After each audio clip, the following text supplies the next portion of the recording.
China's President Xi Jinping has created a surveillance state whose stranglehold on the daily life in the country is tightening, such that even minor troubles signaling dissent cannot arise.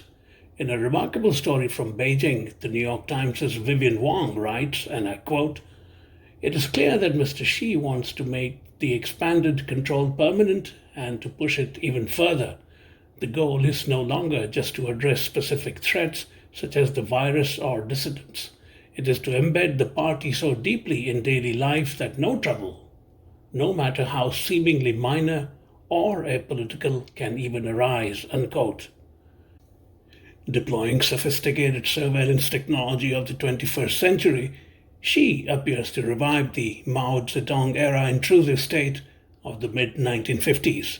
Wang writes that the idea is, and I quote, harnessing ordinary people alongside the police to suppress any challenges to the party and uphold the party's legitimacy, unquote. Xi calls it Feng Xiao experience of a new era.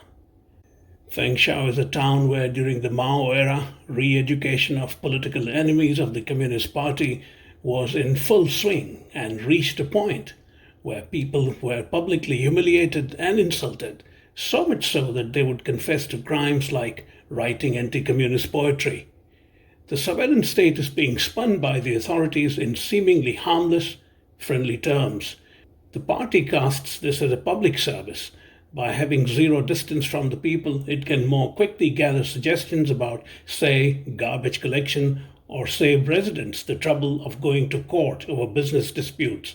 Instead, conflicts are hashed out by party mediators, unquote.